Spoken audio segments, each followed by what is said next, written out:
Okay. Can everybody hear me now? I hope so. Let's try this again. I was getting some comments that there are no sound.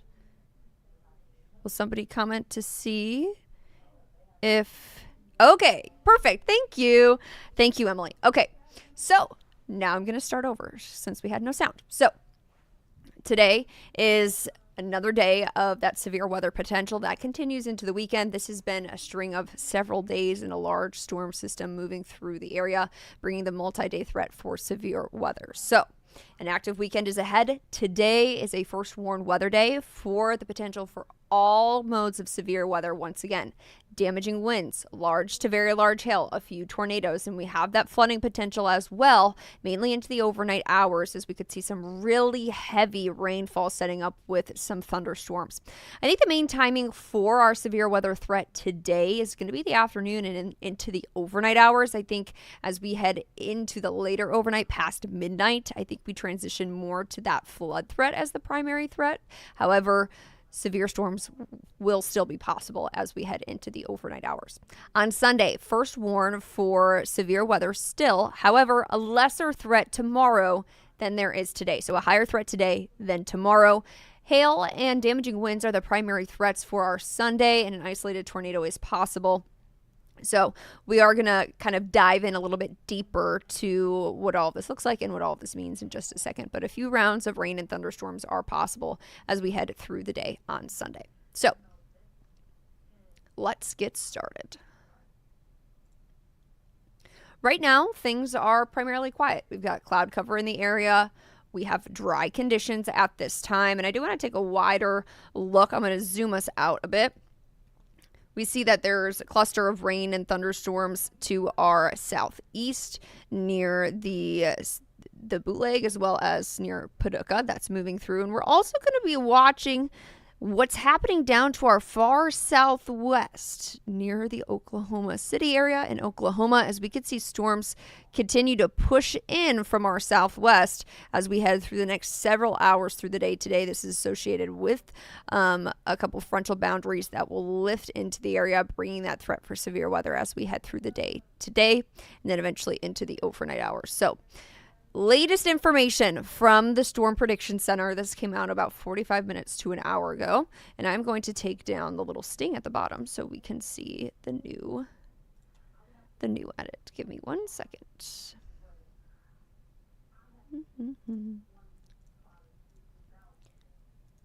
All right, there we go. Now we can see the bottom. So the latest information from the Storm Prediction Center has extended the enhanced risk to our entire area. So a level 3 out of 5 risk for that severe weather. And they have added the addition of the moderate risk for severe weather, which is in that red in southwestern portions of our area. So into our Kansas counties, that is Anderson and Lynn County, that is in that red. That's the moderate risk, a level 4 out of 5 risk. So for all of us, the threat for a few tornadoes, large hail, damaging winds, flooding, all possible. We could see large to very large hail of 2+ inches, which is about a hen egg, and a few tornadoes as well. That flooding risk comes mainly overnight and into tomorrow morning. I do want to zoom out too. Once again, we can see that moderate risk, that red, stretches down as we're starting to lose some of our counties there, stretches down into the Oklahoma area and eventually down into Texas too. So in these red areas are where they could see strong tornadoes, EF2, EF3, possibly long duration tornadoes, as well as large to very large hail, 2 to 3 inches in size. So we have that threat just off to our southwest in our southwestern areas. All of us now, for the most part, besides Lynn as well as Anderson County, have that 3 out of 5 risk. And I'm going to take a look at the tornado risk, the hail risk as well with this, as we could see those two as we head through the day today. So what we're looking at now is the tornado risk. And I've added on the bottom of this banner that you could see that there is a 2%, a 5%, a 10%, 15%, and a 30%. And so here we go. Get a little arrow up here. These are kind of our legends. So Many areas in our Missouri side are in that 5% tornado risk. So there's 5% for rotation within storms that develop. And then as you head into the Kansas City metro area, our Kansas counties, that's where we see that 10% in that yellow. So that 10% is a better risk than those that are in the brown. And those hatched also mean significant. So they could be significant, they could be strong. And so we monitor that potential today. If you look to our southwest, Garnet, Lacine, where we have Lynn and our Anderson counties that were in that moderate risk, there's the higher risk for tornado development in that area. So I wanted to walk us through this tornado risk too. So in general, all of us have the tornado risk as we head through the day and in the day today. So please keep that in mind. Have your First Warn 5 weather app ready and handy. As always, we're here to keep you First Warn as well. And so as we head through the day today, we're also going to see the threat for large to very large hail. So in this pink, we see a 45% hail risk with a better chance for that larger hail, 2 to 3 inches, larger than a hen egg. And so that hen egg range is generally in majority of our Kansas City viewing area. So hail as well as tornado risk today. Also, we have a flooding risk as well. And I'll get to that in just a second. So I do want to look at our flood risk really quick here. This was issued yesterday. It expanded across the majority of our area as we headed into this morning. So this will begin at noon today until noon on Sunday. So we'll go over a 24-hour period. As we head into the overnight hours tonight, that's when we're expecting the heaviest potential for that rainfall. And anywhere between 1 to 3 inches of additional rainfall is possible today and into tomorrow. Now, several areas have already got over an inch over the last several days as this system has been meandering through the area, and we've had multiple days of rain and thunderstorm activity. So on top of what we've already seen over the last couple of days, 1 to 3 inches of rainfall additionally are possible as we head into the overnight hours. So that, of course, causes concerns for flooding. And so some areas, though, could see isolated higher amounts. So as we head through the overnight hours, we think that the southeastern half of our area could see those isolated higher amounts. So we think 1 to 3 inches possible additionally. And then some areas could have isolated higher amounts possible of even 3 to 5 inches of rain. So a lot of rain is possible as we head into today and into tomorrow as well. So please be mindful of that. I want to look at too, before we start looking at our forecast tracker, our severe risk for our Sunday. So this is the slight risk, the 2 out of 5 risk, and damaging winds. Large hail are the primary threats. There's that 2% chance for an isolated tornado. As I had mentioned earlier, we have the better threat for tornadoes, better threat for all of those modes of severe weather today than we do tomorrow. Now I want to get to our forecast tracker and kind of track this out for you. As what time is it? It is 9:22 this morning. So as we head in between now and the lunchtime hour, I think some isolated rain and thunderstorm activity is possible to develop, mainly in our northern half of our areas.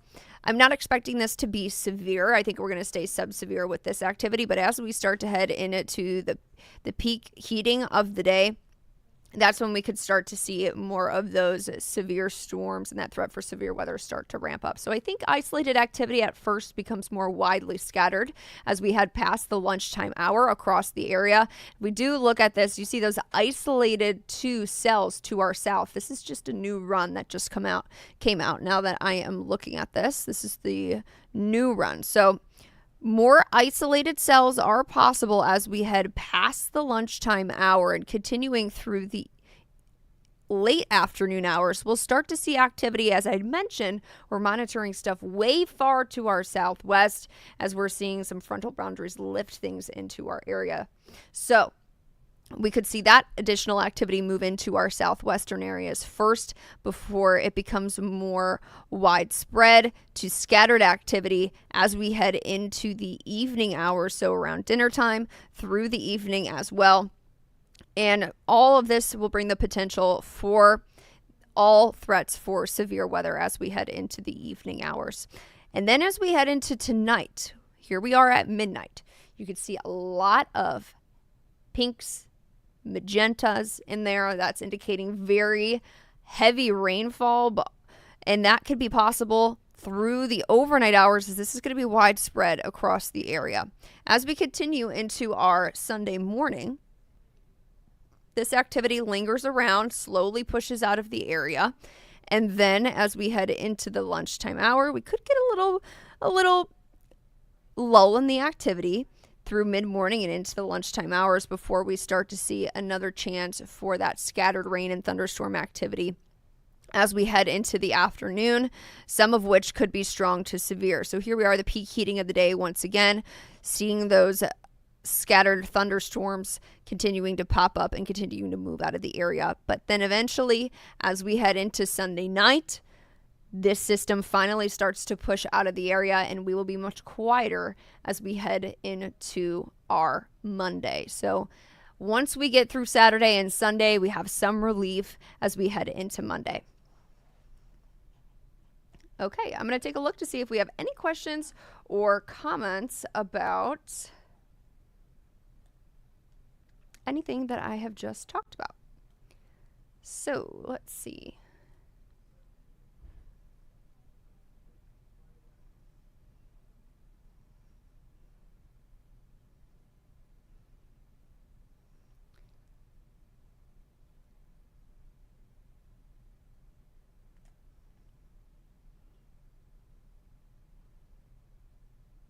So I have kind of some questions or concerns about yesterday compared to today. So I do want to address that. So yesterday, there are always several things, hundreds of things actually at play in the atmosphere. So yesterday, what had happened was all of the ingredients were there to be conducive for those severe weather threats. We did have 2 confirmed tornadoes in our area yesterday. And so when we were talking about it, Chief Meteorologist Luke Doris and I, Greg Bennett, Warren Sears, we were all discussing about what potentially could go wrong or could go right for us to not have severe weather versus have severe weather. So yesterday, there's something called a cap in the atmosphere that was limiting the development of those thunderstorms as well in some areas. And so there was that limited the instability in the atmosphere.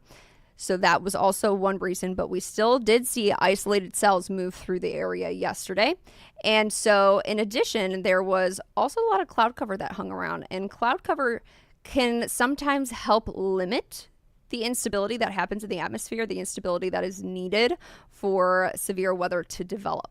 So we saw a little bit of cloud cover hanging around in the afternoon during those peak heating times that I've been talking about, and that can also limit or hinder that development of that severe weather too. So just wanted to address that. And so today we have the potential again for the severe weather threat. So there are always things that are at play. The atmosphere is always changing. The atmosphere is like a fluid. So as we learn more information, we give you guys the latest information that we have. That's what the First Warn brand is all about. So I wanted to address that too. Today we're expecting another threat for severe weather. I'll go through it one more time, and then I will let you all go, and then I'll be back again for another update when we get new information, new model runs, new SPC information as we head into about noon this afternoon. So I will be back again. So one more time, just to review everything that we have talked about for any of our viewers who are coming back or jumping on.